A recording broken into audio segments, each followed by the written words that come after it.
ಗುರು ಮನೆಗೆ ಶನಿ ಪ್ರವೇಶವಾಗಿರೋದ್ರಿಂದ ಇನ್ನು ಮೇಲೆ ರೋಗ ರುಜಿನಗಳು ಹೆಚ್ಚಾಗುತ್ತೆ.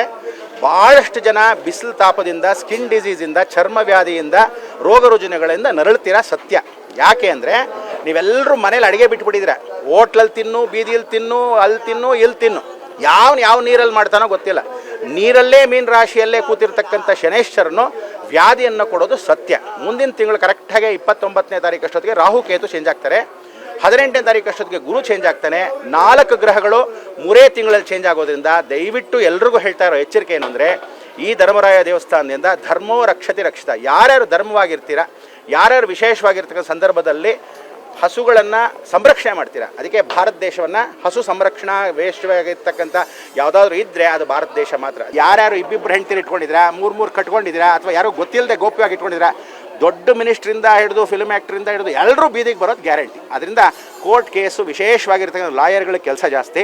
ಪೊಲೀಸ್ ಡಿಪಾರ್ಟ್ಮೆಂಟ್ ಅವರಿಗೆ ದಯವಿಟ್ಟು ಹೇಳ್ತಾ ಇದ್ದೀನಿ, ನೀವುಗಳು ರಕ್ತಪಾತಗಳು ಆಗೋದನ್ನು ತೊಂಡಿಗೆ ಗಮನಿಸಬೇಕು. ಅದರಿಂದ ನೀವೆಲ್ಲರೂ ಶಾಂತಿಯಿಂದ, ಕುಜನ ಮನೆಯಲ್ಲಿ ಯಾವತ್ತು ರಾಹು ಇರ್ತಾನೆ ತುಂಬ ಕೋಪ ಸುಮ್ಮನೆ ಬರುತ್ತೆ, ಎಲ್ರಿಗೂ ಕೋಪ, ಆವೇಗ, ಗಂಡ ಹೆಂಡ್ತಿರ ಆವೇಗ ಬರುತ್ತೆ, ಭೇದ ಭಾವಗಳು ಬರುತ್ತೆ, ಅಣ್ಣ ತಮ್ಮಂದ್ರೆ ಆವೇಗ ಬರುತ್ತೆ.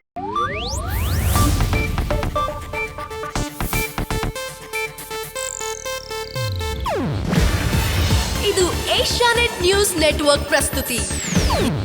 ನೀವು ನೋಡ್ತಿದ್ದೀರಾ ಏಷ್ಯಾನೆಟ್ ಸುವರ್ಣ ನ್ಯೂಸ್.